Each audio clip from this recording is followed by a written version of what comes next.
Good morning mga kadurian. Ayan po. Ito pong ating grafted na mga Musang King at Golden Puyat. Ayan o, nakita nyo po yung pinaginamit ko. May dumi po niya ng baka, tapos yung mga pinagbalatan ng mga gulay, mga prutas, pati pinagbalatan ng itlog, sinama ko na po dyan. Ayan po. Ito po yung ating, ito po, Musang King po ito. Galing kay Sir Bernard Bautista. So, ayan po, nakita nyo, pati pinagbalatan ng sibuyas. Andyan na.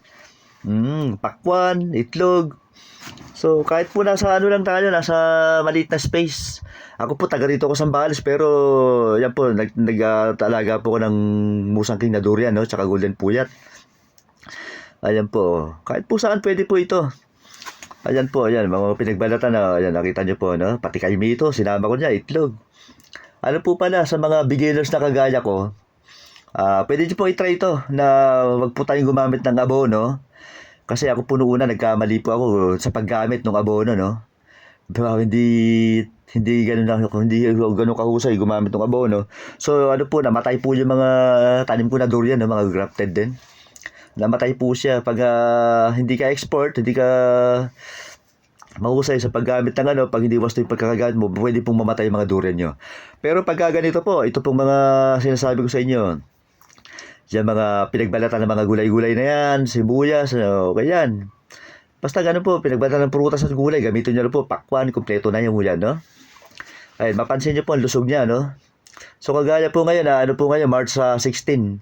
So bali magti 3 months na po itong ano natin, mga seedlings, no? Ayan po, basta ginagawa ko po, lalo po ngayon, napakainit ngayong panahon na to. Dilig lang po, umaga, hapon. Dilig sa umaga, mga nagdilig po sa ko mga 6 a.m. no?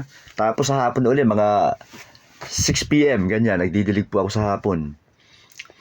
So ayan po. Basta ganun lang po, dilig. Palagaan niyo po sa dilig umaga, hapon. Ito po, ayan po, durian po ano to, Musang King po yan.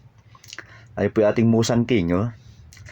Inuulit ko, galing po kay Sir Bernard Bautista. Pag gusto niyo po ng legit na mga Musang King, ayan po, kay Sir Bernard Bautista, ayan po, nakita nyo, ang lulusog ng ating mga Musang King.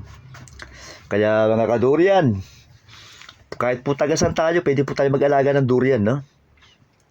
So, ayan, nakita nyo po, so village lang yung kinaroroonan ko, pero sinubukan pa rin magtanim dito, no? Ayan po, yan, Golden Puyat po yan. Golden Puyat, nakita nyo, ang ganda ng mga dahon niya.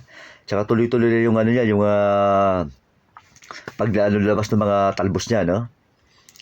Ayan po, ito po Golden Puyat. So, gagawin po natin dito, pagka lumaki na sila, ita-transfer na po natin to sa farm, no? Para doon po sila tuluyang lumaki. Pero sa ngayon po, dito po muna natin nilagay sa ating bakuran. Gawa nga po sobrang init ngayon, no? Ayan po. Nakita niyo yung mga pinagdugtungan niya, ayan po. Mga grafted po yan. Noong una, nag-ano po kasi ako, gumamit ako ng abono. Ang problema, hindi ako ganun ka-expert. Yung sobrang pagmamahal ba? Lagay ako ng lagay ng abono. Yung palong tumagal, namatay, natuyo. Naluto po pala sa abono. So, para mas safe po, for the beginners, nakagaya ko, taga rito ako sa Sambales, ito po ginamit ko, no? Yung mga pinagbalatan po ng mga sibuyas, sa pinagbalatan ng mga prutas, gulay, balat ng itlog. Kaya po, ang nakita nyo, lulusog po niya, no? Kaya, yun po, pwede nyo pong subukan. Ito pong ginawa ko pong procedure para po dito sa ating mga grafted na Musang King and Golden Puyat. At meron din po yan, may gravioles pa po dito na kasama, no?